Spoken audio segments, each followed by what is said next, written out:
This video is part of our safety and rescue series. We're asking ourselves the questions, how can it be safer on the river, and what do I do if something goes wrong? And if something goes wrong, this is kind of what I go through big picture-wise. Things that go wrong can be either static or dynamic. Static means there's just a problem somewhere and we're dealing with it. It could be a boat stuck on a rock, a person pinned, something. Dynamic is we're moving downstream. The boat is flipped, there's swimmers, or maybe just one swimmer, and we're moving down dealing with the issue. And sometimes we get so focused on the thing that we're not focused on the big picture and things get missed. And so these are the big picture things that I want to go through every time there's some sort of rescue. So I want to go through them one at a time here. The first thing is just stabilize and count everybody. Make sure everybody's breathing, they're in a stable situation, they're not about to fall in the river, and just find everybody. Sometimes there's a rescue going on and you're free to find everybody, and there's actually a worse problem downstream. So right away, just stabilize the situation and count. And next, I want to establish a leader. I want to put somebody in charge. That could be me. I could say, hey guys, I'm in charge. I'm taking charge of this. Or it could be me saying, hey, so-and-so, can you be in charge? Or something like that. But I've been in situations where there's nobody in charge, and that's not good. That gets messy. But almost worse is when there's multiple people in charge, and they're kind of having different ideas and not agreeing, and that's really bad. So you want to establish a leader. That leader can delegate tasks. And when I'm that leader, I put my hands in my PFD pocket. I do not tie knots. I don't do first aid. I try not to.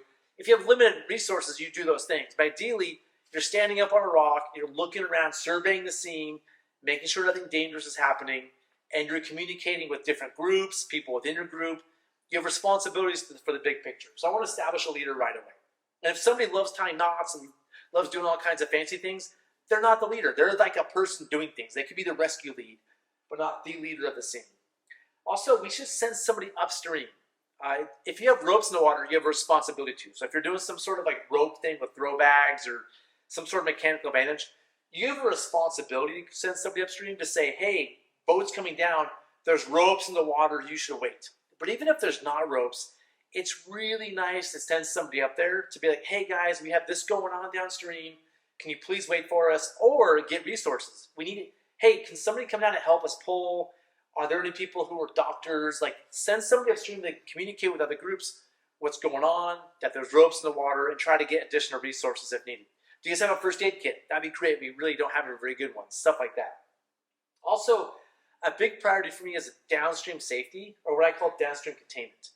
You want somebody downstream in case something happens, a person falls off a rock and swims, somebody's pulling on a rope and they get pulled in the water.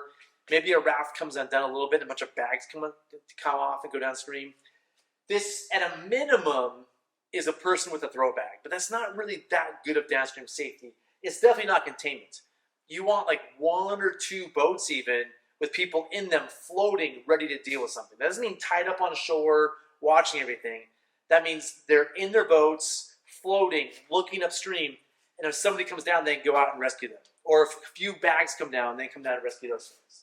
Rescuing bags, I wouldn't call it rescue, I'd call it equipment retrieval, but you're doing both rescuing people and retrieving any equipment that comes down. This is really important to me. I feel like a lot of rescues that's not done, and the consequences are a person goes for a long swim and the situation gets worse. And the last thing is think about after. And this one's really hard to explain and give examples of, but I feel like a lot of times when we're doing rescues, we're so focused on the thing that we're doing, whether it's rescuing a person or a raft, that we don't think about after it comes off, what is the consequence of that? Maybe you pull off a raft and it ends up somewhere worse.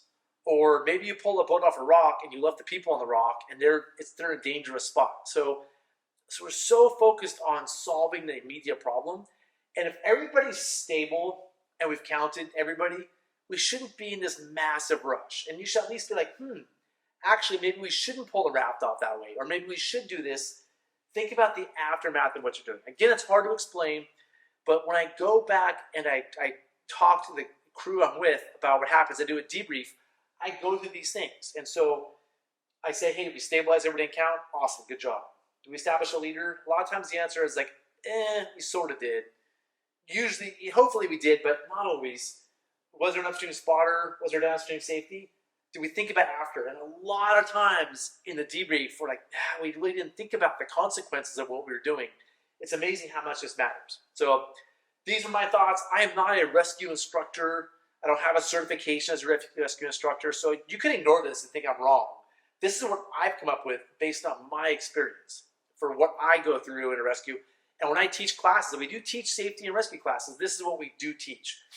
But I'm always looking to get better. So if you think this is a mediocre list and you have a better one, let me know. If you have things to add, you have different things, put it in the comments. That's how I get better. But I really, in my experience, these are the things I like to think about, because when a rescue happens or something's happening, where a lot of times we're just like, go, go, go, let's all go be heroes. And I think there's a lot of big picture stuff we forget about. And this keeps me focused on the big picture. Thanks for watching. Like, subscribe, do all the things. And yeah, we'll see you in the next episode. Thanks.